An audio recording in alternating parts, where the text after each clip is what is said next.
baru dia pantas mengatakan wa qala innani muslimin, saya orang Islam. Atas dasar ayat inilah para habib kita Al-Habib Husain, Masya Allah, telah berangkat jauh-jauh dari Yaman semuanya. Mengapa? Dia paham ayat ini. Orang yang paling baik di sisi Allah adalah orang menggabungkan kerja dakwah dan kerja amal atau ibadah. La ilaha illallah adalah ibarat Mekah, Muhammad Rasulullah adalah ibarat Madinah. Walaupun orang haji umrah di Makkah tidak ada tempat lain, tapi kalau dia tidak ziarah ke Madinah, maka tidak adab kepada Allah Subhanahu wa taala. La ilaha illallah adalah langit, Muhammad Rasul adalah bumi. La ilaha illallah malam, Muhammad adalah siang. La ilaha illallah ruh, Muhammad Rasul adalah jasad. La ilaha illallah ibadah, Muhammad Rasul adalah dakwah. Hadir mulia, mesti kita faham. Kita ni bukan umat Nabi Musa. Kita bukan umat Nabi Nuh. Tapi kita umat baginda agung Muhammad sallallahu alaihi wasallam. Umat yang terbaik dengan sana punya kerja yang terbaik. Apa kerja yang terbaik? Kerja anbiya, kerja nabi.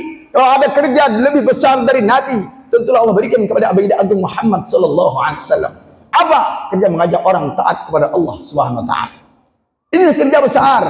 Maka ni umat diberitahu Nabi di hari pertama dia lahir dari rahim ibunya.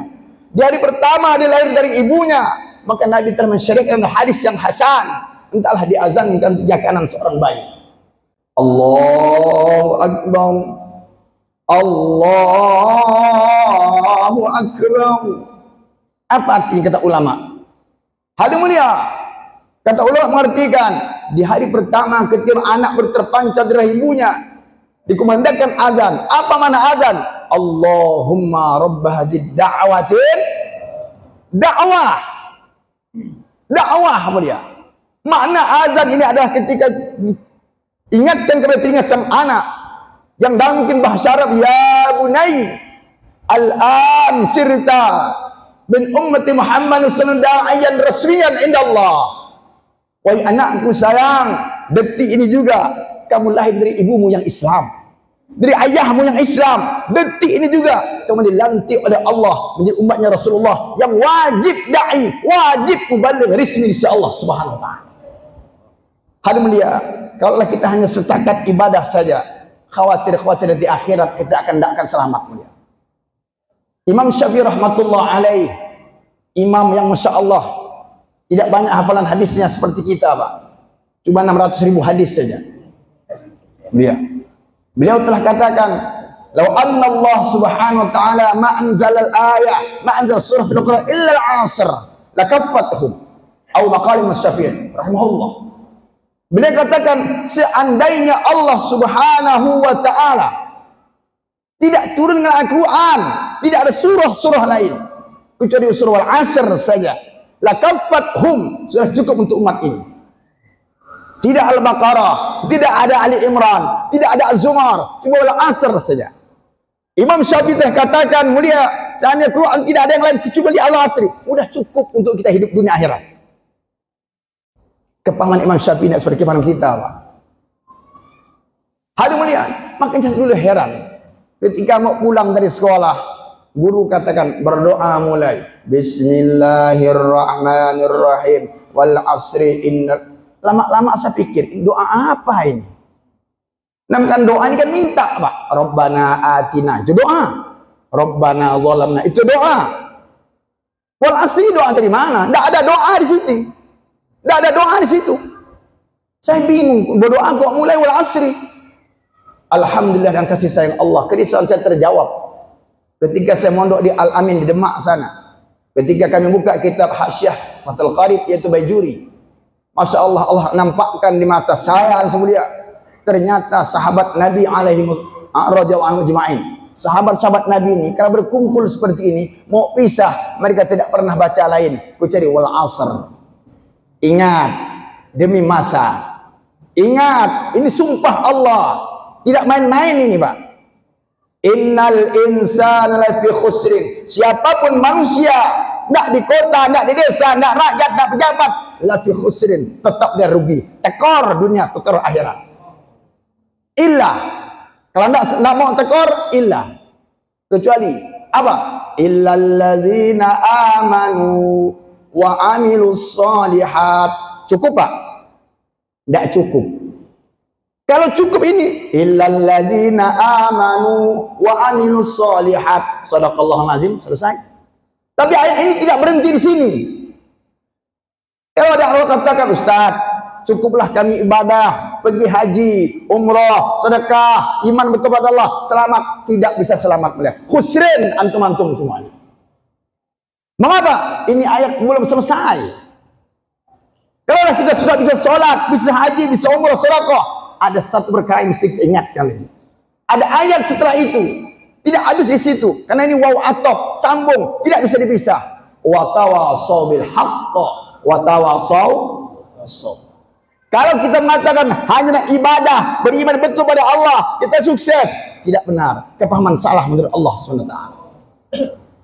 Setelah kita bisa sholat, wajib bagi kita untuk mengajak orang lain bisa sholat. Setelah kita bisa ke masjid, wajib kita untuk mengajak orang lain untuk datang ke masjid. Mau tidak mau, urusan hidayah Allah. Setelah kita bisa pergi haji, ajak orang lain untuk pergi haji. Mau tidak mau, urusan Allah. Hidayah mutlak milik Allah. Kalau kita hanya ibadah dengan tenang baca Quran, dengan panjangnya tasbih dan hinanya zikir, tapi lupa dengan tetangga, lupa dengan untuk mengajak mereka, satu langkah nanti di akhirat itu masuk surga. Datang satu orang menunjuk tangan, ya Rabb, saya protes pada dia. Dia adalah saudara seiman seagama. Kami adalah ahli sunnah wal jamaah. Wal jamaah tidak boleh selamat sendiri. Bagi dia Rasulullah SAW ketika Isra Mi'raj saja, begitu dia naik Mi'raj kepada Allah, dia teruluk salam kepada Allah, at-tahiyatul mubarakatus salawatut tayyibatu lillah.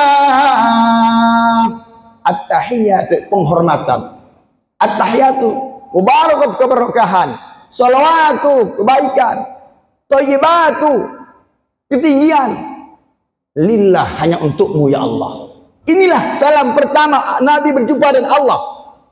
Diceritakan faqala samarqan tanbihul ghafilin. Maka Allah jawab salam Nabi, assalamu alayka ayyuhan nabi wa rahmatullahi wa barakatuh. Selamat untukmu Muhammad, sendirian saja. Mengapa? Ka untuk satu orang, kum untuk jamak. Allah katakan assalamu alayka, selamat untuk kamu, yang lain tidak selamat. Nabi protes pada Allah. Nabi pikir umat, Nabi tidak mau selamat sendirian. Kembali dijawab Nabi salam Allah yang ucapan assalamu alayna, selamat untuk kami semua ya Allah. Wa ala ibadillahis salihin, serta hamba yang soleh ya Allah.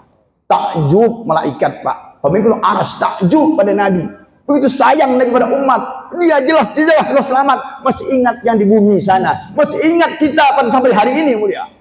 Maka malaikat bersyahadat, asyhadu an la ilaha illallah wa asyhadu anna muhammadar rasulullah.